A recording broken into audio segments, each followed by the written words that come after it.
So this is a tutorial on how to use Sony Vegas to create the video and video effect. I have those two videos here, chords and solo. Okay, so those are going to be our test videos. Let's open up Vegas Pro 8.0.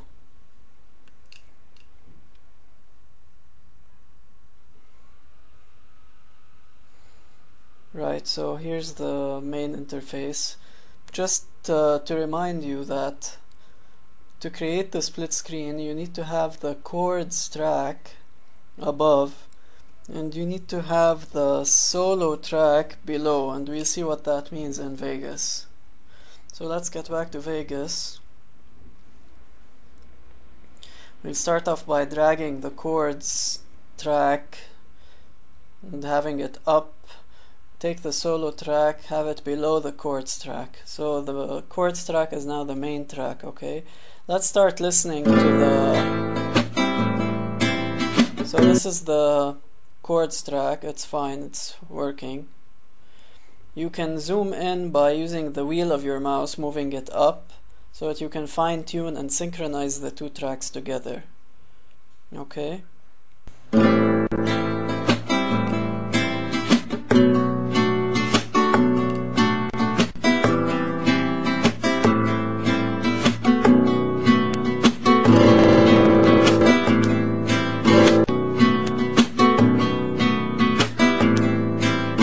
Right, so I can move the track in real time, and I figured out where it nearly should be so that it will be in sync. So let's hear that.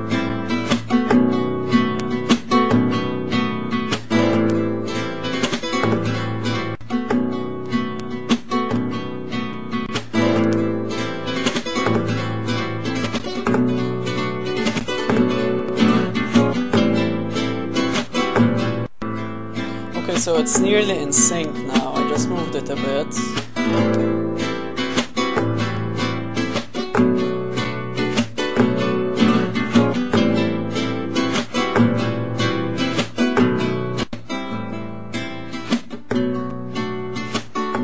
You can zoom back out just to see things a bit more clearly, and you can fine-tune the track. You can move it by very small amounts.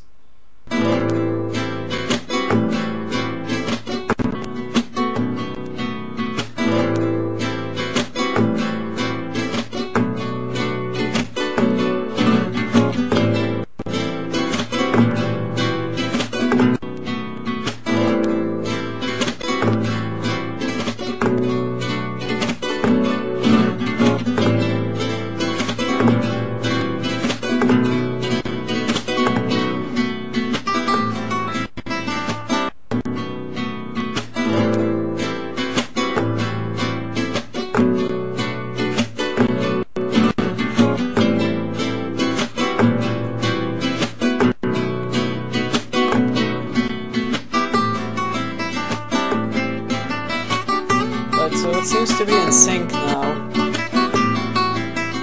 We can change the volumes of each track separately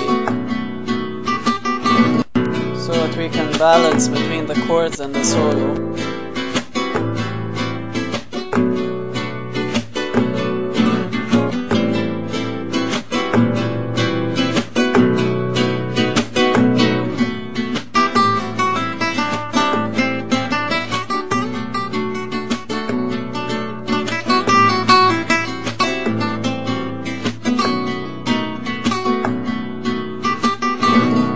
So now let's trim off the extra part of the video that we don't really want, so they'll both start at the same amount.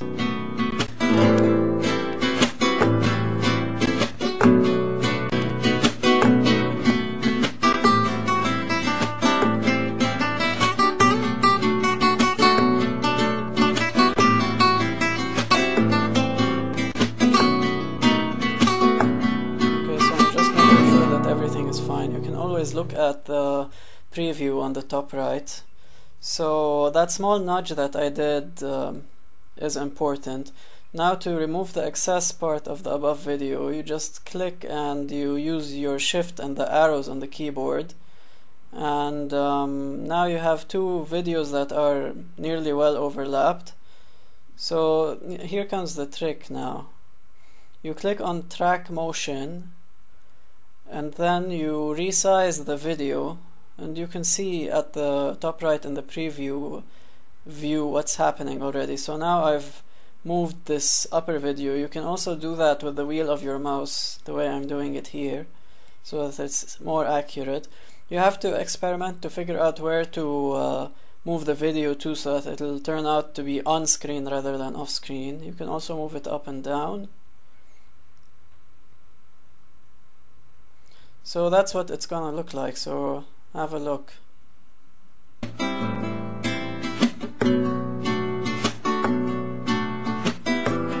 This is the full preview.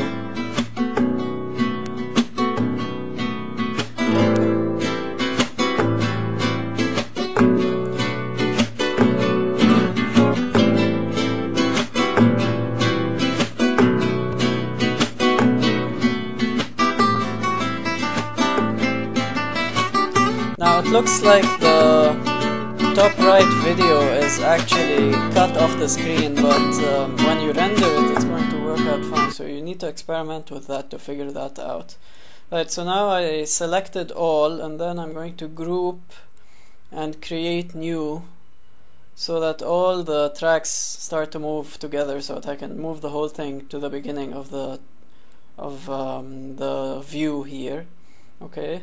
Now I'm going to fade the videos in so that they don't start abruptly.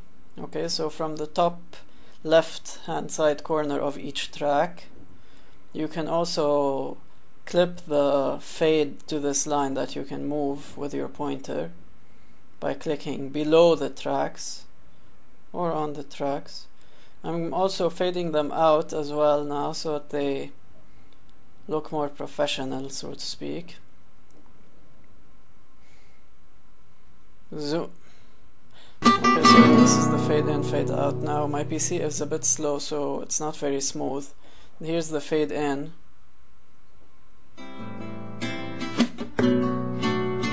Okay. So I faded in both video and audio tracks. So that's basically it, and then you have to render your final product. Render as, and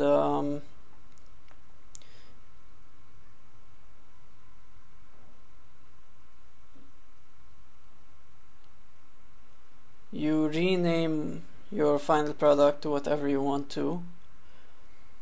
And the important thing is that you need to set it using the right settings. So whatever settings you use to record the videos, you need to use the same settings to render the videos, or else you're going to lose quality, or the video will be larger than it needs to be. So for example, I shot the videos at 640 by 360, so these are the settings that I used. I've created a custom setting that I use every time, depending on the size of the videos that I shoot. Okay, so these are the settings. You have to find something that doesn't create a very huge video size and still some okay quality.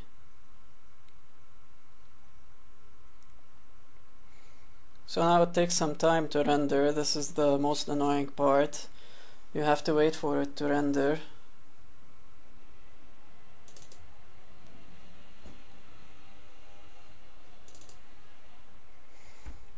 Now in the meantime, just let me show you what I was talking about in terms of the resolution that I shot the videos in. So I'm using my webcam here. This is the software.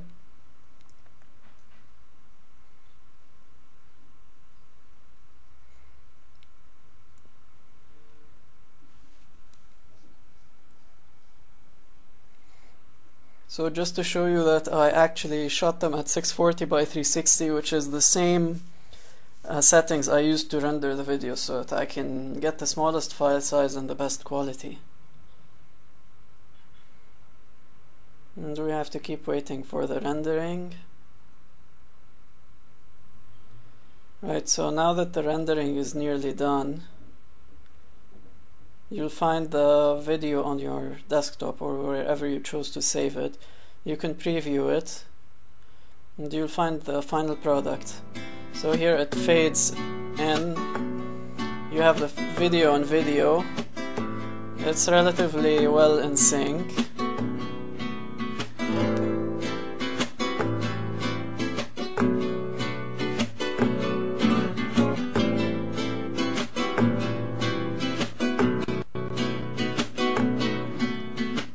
Here's the solo.